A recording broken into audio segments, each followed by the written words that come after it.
tuning in to Brathouse Sports. I am your host, Emily Cheddar Dog DeLeon. I do apologize for the abrupt end of Season 1 of Brathouse Sports, and that has largely to do with the combination of both some personal issues that came up in addition to no longer having the video editing software that I was using for that season. So right now we're using some new software that I'm still trying to work the kinks out right now. So it might seem like a bit of a downgrade, but I am going to be doing this as best as I can, and we're just going to be going piece by piece.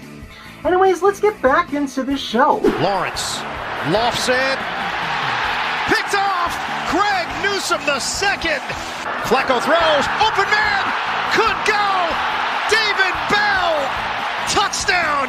Fields, chased by Garrett, flushed, looking, sets up, throwing deep.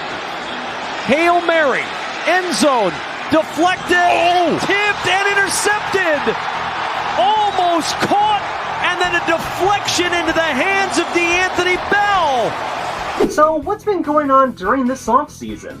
Offensive coordinator and quarterback coach Alex Van Pelt and running back coach Stump Mitchell were fired and replaced with Bills offensive coordinator Ken Dorsey and Panthers running back Duce Staley.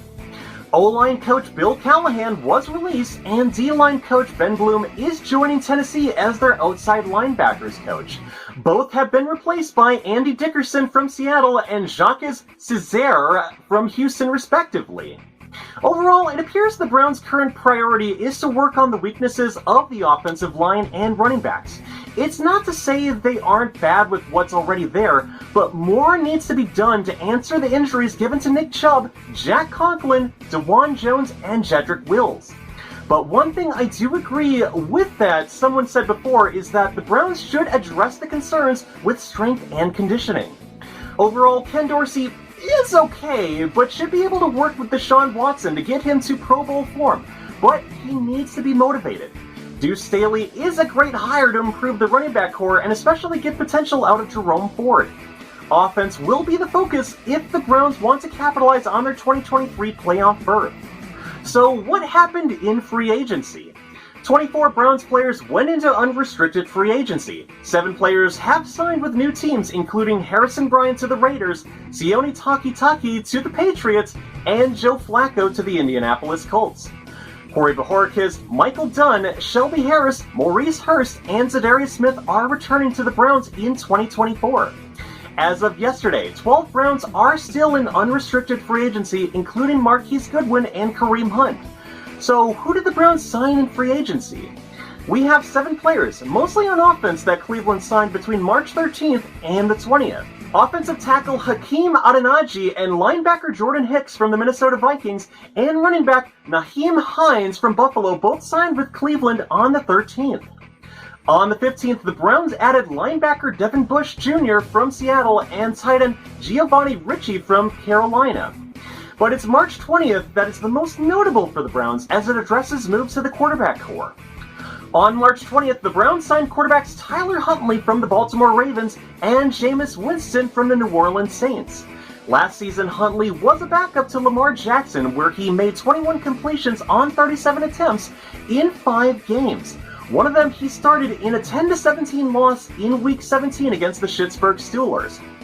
I like the signing of Huntley because he fits the kind of quarterback system Cleveland is going for, that being athletic quarterbacks. Something Huntley has shown, seeing he was Baltimore's 6th leading rusher in 2023.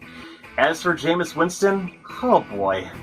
Maybe I feel he's too much of a comedian. Maybe it's because of the famous Jameis turnovers jokes that Urinating Tree was making in the 2019 season. Coming soon to the Tampa Bay area, world-famous Jameis's Bakery. These tasty concoctions are sure to give you a first down on life. Your mouth will explode with flavor that you'll be eating a W every time. Perhaps I'm cynical and he could provide good veteran knowledge in Joe Flacco's place. The signing of Winston may sound silly, but at least it isn't like the situation that Pittsburgh has with Russell Wilson and Justin Fields. Let's ride! We're ready for Russell I am ready to get f***ing pumped for Russell Wilson! Huntley signed a one-year contract worth $1.15 million, and Winston to a one-year $4 million contract guaranteed with a max value of $8.7 million. The most notable trade the Browns made this offseason was for wide receiver Jerry Jeudy. On March 13th, the Browns traded their 2024 5th and 6th round selections to the Denver Broncos to acquire Jeudy. 6 days later, Jeudy signed a 3-year contract extension with the Browns worth $58 million with $41 million guaranteed. Last season, Jeudy made 54 receptions for 2 touchdowns and leveraged 14 yards per reception. The thing I like most about this move is that he will continue to be a playmaker complementary to the deep threat that Amari Cooper provides, and maybe a little bit more so with what David Njoku has already shown. As for whether or not signing Jerry Jeudy to a 3-year extension will work out in the long run, well, his potential as a wideout seemed pretty untapped last year with the Broncos, but Denver's offense was inconsistent. Am I happy with this? It was a good trade that should translate to the void left by Donovan Peoples-Jones. On Monday, the NFL was holding meetings in Orlando, Florida, where the Haslams spoke about their stadium options. Will they overhaul Cleveland Browns Stadium, or will they build a dome stadium in suburban Brook Park? As far as it's known, estimates for renovating Cleveland Browns Stadium sits between $1 to $1.2 billion. The price for a new dome is at $2 million and up. This is also factoring that the team considers having a fixed roof to mitigate how prohibitive the cost of a retractable roof will be. If the current home is renovated, the team proposed a 50-50 split, meaning $500 to $600 million would come from public funding, and it is unclear how much the team will pay and doesn't factor even a dome at all. As for moving out of downtown, Brook Park seems to be ideal because of the revenue the Browns could earn. The team could control parking revenue and maintain a tailgate culture with new lots on the Brook Park site. The Brook Park location isn't set in stone as the Browns haven't bought the land yet, and it is just right now just a bargaining chip. The problem I've seen from this could be similar to the Levi Stadium situation in that it could interfere with pilots flying into Cleveland Hopkins International Airport. Either that or potentially becoming a corporatized atmosphere and increasing ticket prices, which hopefully that does not happen. Otherwise, Jimmy Haslam's going to piss off Browns fans the same way Art Modell did, but maybe not to the same extremity. Either way, this is a pretty interesting situation to keep focused on. And before we go, we're going to talk about the NFL draft hats again. On Monday, New Era released the designs for the 2024 NFL draft hats for all 32 teams. The hats are generally dark gray with the team's logos on the front with 2 drop shadows featuring team colors. On the right side is an outline of the team's home state and internal design with catchphrases unique to each team.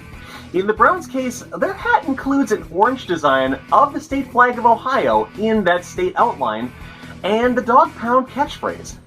But what did catch my eye is the coloring on the Browns logo featuring a light gray color in the face mask, as opposed to it matching with the dark gray on the helmet stripes, which actually you could check out on our Facebook, Brathouse Sports. But does this mean the Browns are returning to white face masks for the first time, full-time, since 2005?